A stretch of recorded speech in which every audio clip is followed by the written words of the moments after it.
All right, my next guest has held down the beat in not just one Billy Corgan band, but two. One you know as Zwan, and the other's a little side project called The Smashing Pumpkins. Please welcome to that Jamieson show, Jimmy Chamberlin.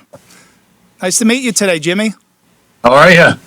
I'm doing well, man. It never gets old, man. That stuff still rocks like crazy, and I love that Melancholy. That was a double album in a time when they weren't fashionable, and now you have at least. Yeah, everything comes in phases, right? Like double albums were so cool for such a long time. Then they were so not cool. And I thought after the pandemic, every band should be putting out a double album. But, that's not the way music's consumed anymore. But the Smashing Pumpkins go, we don't care. We're still putting out a double album. So the new album, right, is it Sear? Sear, yes. Sear. Yes, Sear. CYR. And it's a double album, and of course you and James back in the band. This is the second album back. Is it thought out that you're going to make a double album, or just does it end up that way? It just kind of ends up that way. Although I will tell you that the new record we're working on is actually a triple album in 3 acts. So yes. It's just my illustrious partner, Mr. Corgan, is just such a prolific writer, and it's just. At least in my opinion, the stuff that he writes is of such high quality, it's just hard to whittle it down, right? So we end up with these kind of, majestic bodies of work that really we all just love. So we end up just saying, like, we just can't not put the stuff out, and that's kind of how it ends up happening. It was kind of similar with Melancholy. We had, the record company, Virgin, at the time was trying desperately to talk us out of putting a double record out, and we're, inundating us with buzzwords like career suicide and those types of things, and giving us like anecdotal evidence of other bands that have failed miserably with other double albums. But we had what we thought were 54 great songs. So, in our version of it, like, we did compromise greatly by only releasing a double record, although we did manage to get, on the Airplane box set, 4 or 5 B-sides per single. So we did get all those songs out, but it's really just a matter of, the quality of the content, at least in our humble opinion.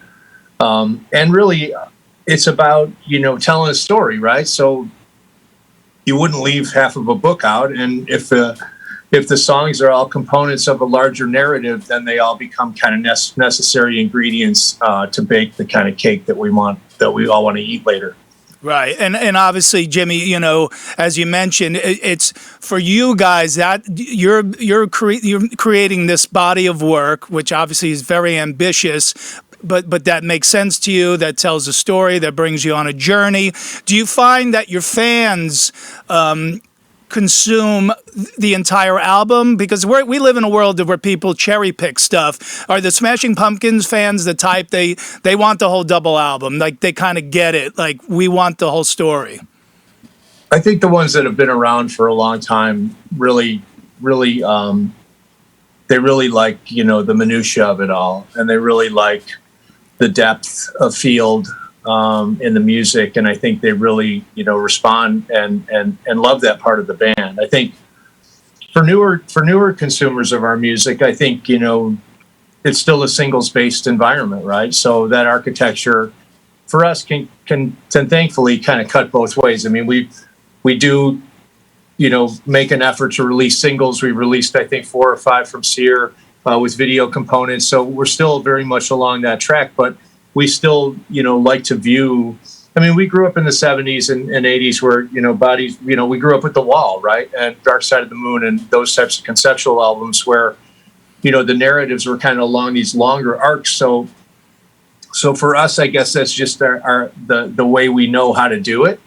And I do think that a good portion of our fans are willing to come along for the ride, because that's really where the fun begins. It's the singles, you can bang out a great single, but really getting into the depths of songs like, Ramona or even some of the older stuff like Porcelina, Ruby, like those types of songs really, like we always talk about, people tend to look at the band from center and then maybe 20 or 30 degrees out.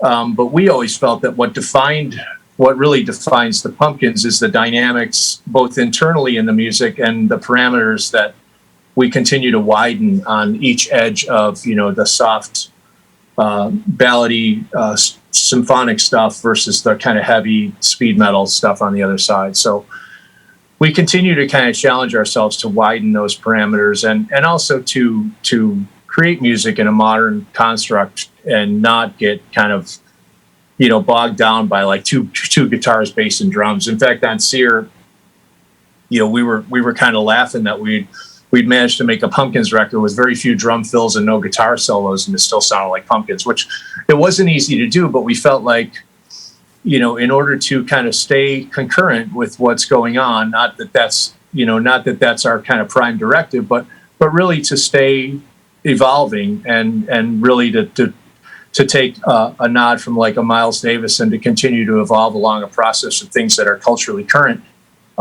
It gets interesting in that, in order to retain your identity, you've got to kind of invent your own languaging in and around that architecture. So I know it's a long-winded answer, but that's kind of. You made a great point, because when I was listening to Sear, my thought was, wow, this is a little bit of a separate direction.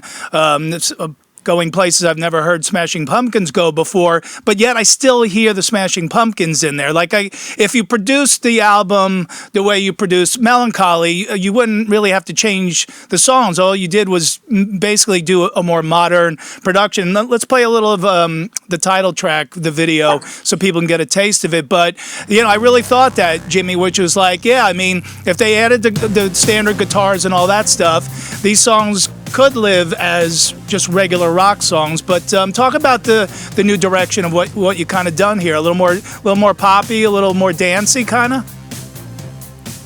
Yeah, again, I mean, just challenging ourselves to relanguage a little bit and see if there was an opportunity to be successful in a modern construct whilst retaining our integrity and our identity.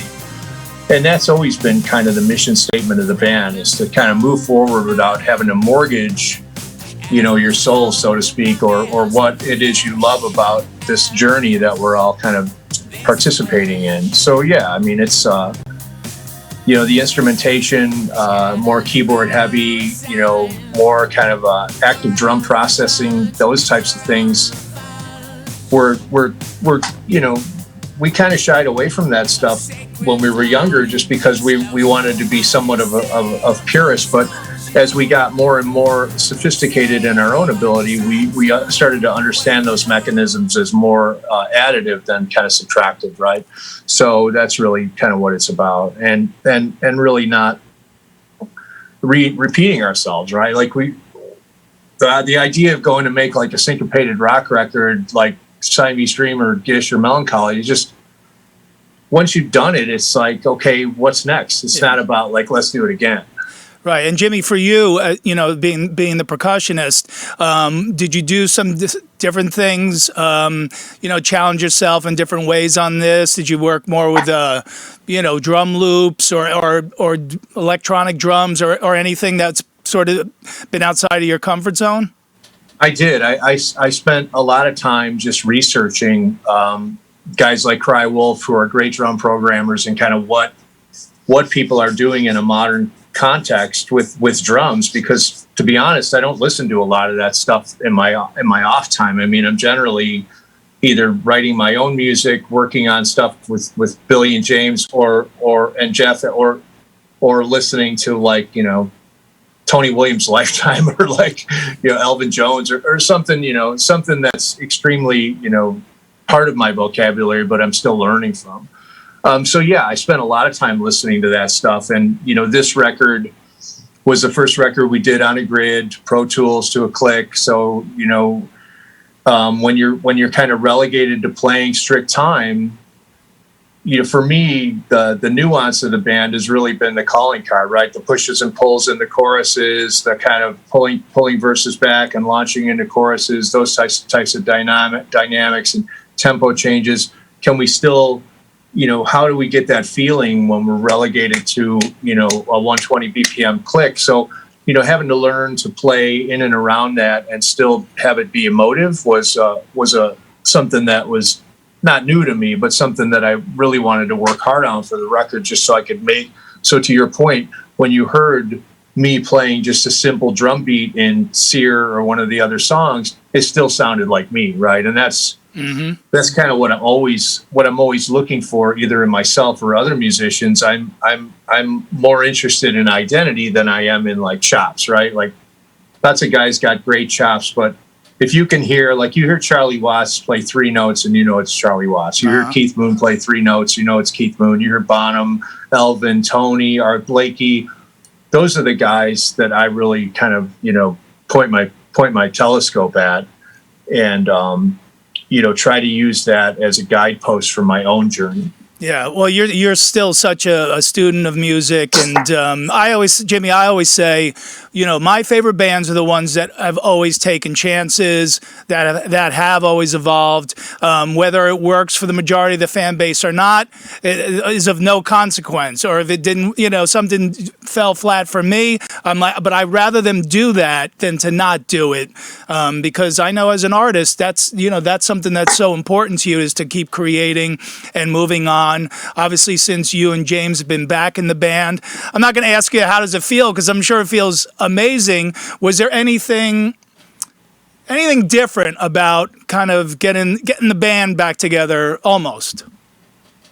Not really. I mean, we had spent so much time, together in the past, and really as young men and women, kind of grew up together. So it was really like, I just recently reconnected with a guy that I went 8 years of grade school with, and we were best friends, and we hadn't seen each other in probably 30 years. And he's a comedy writer now, very funny guy. And, we hadn't skipped a beat. I mean, we were still telling the same dumb jokes we told in Catholic school. and like, it was kind of that, it's like the first day of practice, you're thinking like, is this going to be weird, or what's the deal going to be? But no, there's no weirdness. I mean, all the weirdness happened in like '88.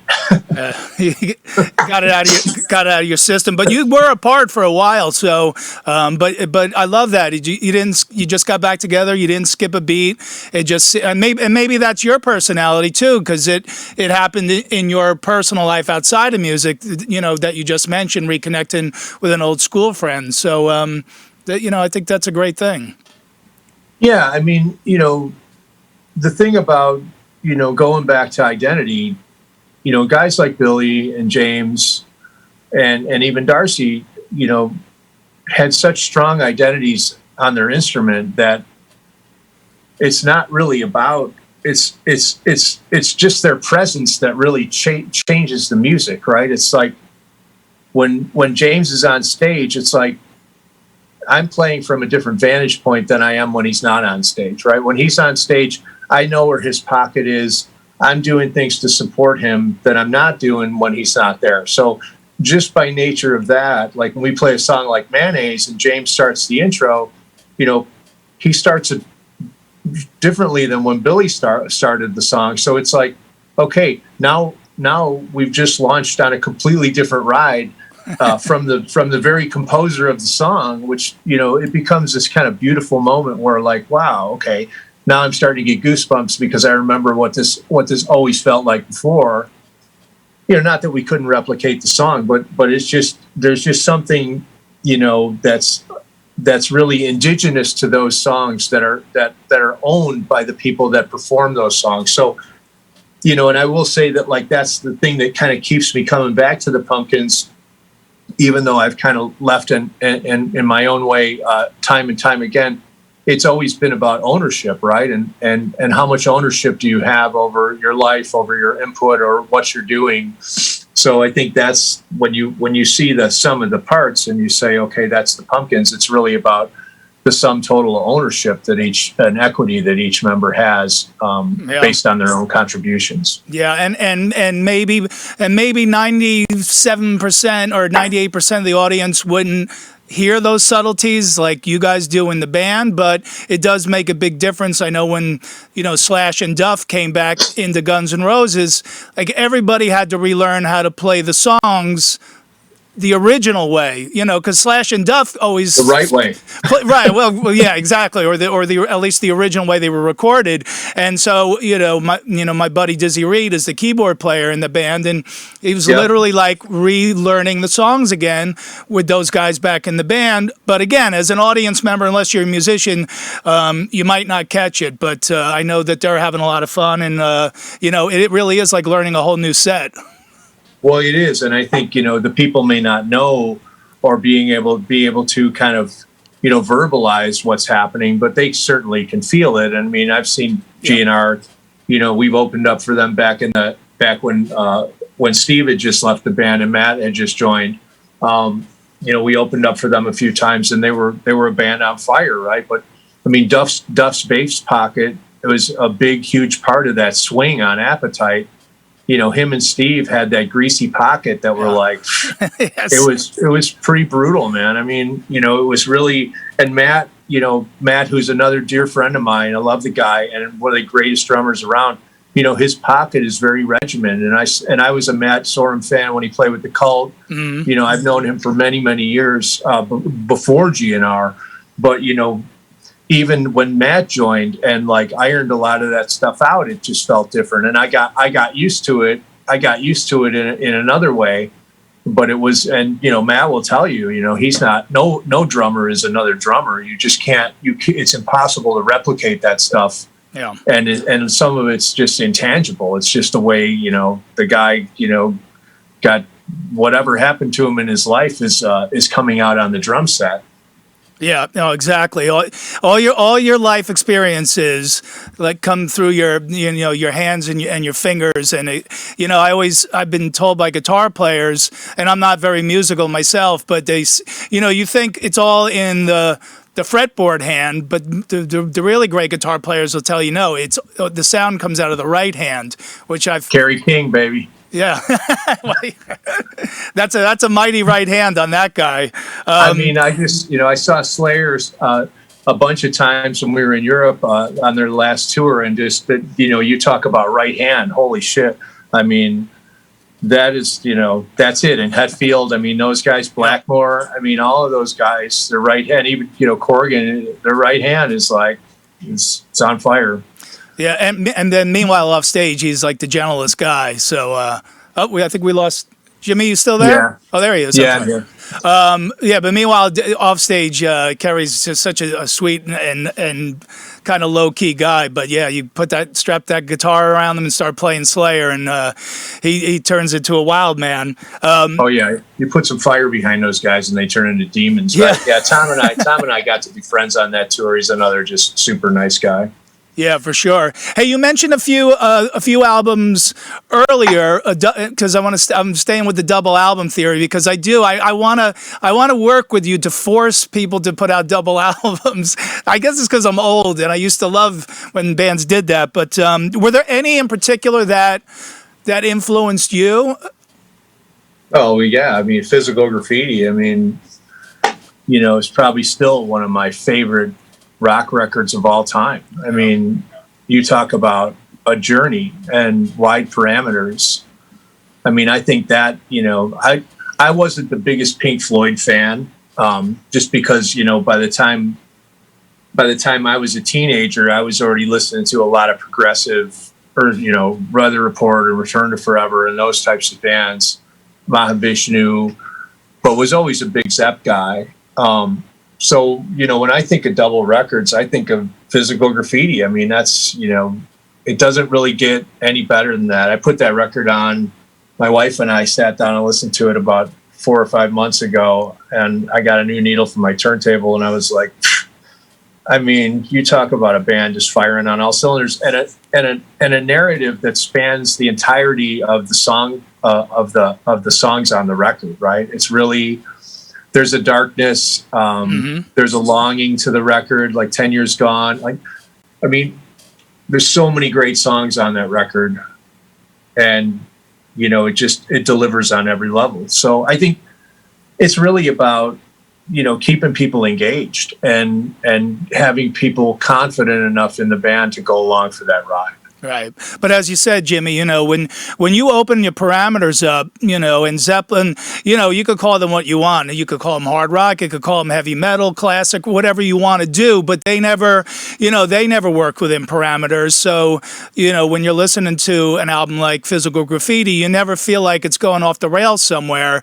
regardless of whether it's In the Light or In My Time of Dying. It all sort of makes sense as a complete unit, same as Melancholy. And I wanted to ask you about this because this would be an amazing undertaking. The big trend that I've seen in the last 10 years, and I know Smashing Pumpkins has actually done this before, is celebrating the anniversary of an album by playing the album in its entirety. Could you ever see a situation where you went on the road and did Melancholy and the Infinite Sadness in its 30-year anniversary? It's coming up in 2025. Yeah, no, I think, just to, not start a bunch of rumors, but it's something we're talking about doing. And I think it's really, to go and celebrate that music, but not just the music on that record, the music that really became that music, right? And the music we were writing that people didn't hear, and really talking about the period around Melancholy and doing a tour specific to that period, I think is something would be so fun, because it's, there's so many great songs on that record, but obviously within the context of a show, like when we did Shiny, So Bright, you've got to represent, or at least we felt like it was incumbent on us to represent the entirety of the work of the band. So you've only got so many slots for that type of music. So you don't end up playing, Tales of Scorched Earth or Fuck You or Bodies or Jelly Belly. I mean, well, I would assume you would have to bring out probably an orchestra, right? There's so much instrumentation on that album. I don't think so. I mean, no? We used to play that stuff as a 4-piece. Eventually we added Chris Pooley on keyboards and a couple horns here and there, and maybe we had Ginger Shankar on violin. But yeah, we could add a few components and kind of pull it off. But yeah, I mean, I think, the brutality of playing that record as a drummer, I mean, that record is really just a young man's game. But yeah. I would totally be up for going out and playing that stuff. I mean, I remember like when we were touring on that record, we were opening up with Jelly Belly, and I remember having to do like Wim Hof before Wim Hof was even a thing, before like going on stage. Yeah, like you're like, we're one song in, I'm already spent. Yeah, I mean, you have to be in great shape to do that stuff and pace yourself, and and then you throw in the fact that it's a live show and people are going nuts. And back then it was stage diving and getting hit in the head with shoes and mayhem. But yeah, I mean, I could see doing that. I think that's something that we're interested in doing, whether it be a Siamese Dream specific tour, Melancholy tour. Machina reissue is finally done and mixed. There's 80 tracks coming out on the Machina box set, which again is another one of my all-time favorite records, just because I felt like the band was at its darkest and meanest that it had ever been, and that record is just such a great embodiment of that. It's just crazy time we were going through. I mean, I had just rejoined the band, and I remember I had basically been thrown out of the band for being, for my issues. Mm-hmm. And then I remember coming back to that band and going, man, these people are crazier than I am. Right. What happened while I was gone? I'm like, what'd you guys get me into? Now, when you're the voice of reason, all of a sudden, you're like, what happened here? Yeah. Time to check your sales, right? Yeah, but yeah, no, things are good. Things are still good, and we're working on the new record. I think Billy's working on guitars right now at his studio. The drums are done. We recorded the drums at Blackbird. 33 new songs in 3 acts. Billy wrote this incredible narrative for the record, which was really, extremely helpful. For me as a drummer, I'm really for me to make congruent choices, it's important that I understand the narrative and the emotional destination of like where we're going, right? And then it's easier for me to kind of say, okay, this is where I need to take this song. This is where I need to end up, and these are the choices I've got in front of me to make. So yeah, it's funny you mentioned that. Made me think of Larry Mullen Jr. from U2 played on Alice Cooper, a couple Alice Cooper albums ago, and he asked Alice for the lyrics to the songs. And Alice, I never had a drummer ask me for lyrics, but he wanted to kind of know what the song was all about, and somehow he used that in his creativity with his drumming. So it sounds like you kind of have a similar thing with that. very, very much so. I mean, I think it's really, we're all trying to tell the same story here, and U2 has obviously, mastered that, where the band is congruent and the emotional content of the music is parallel to the lyric. Right, and it was.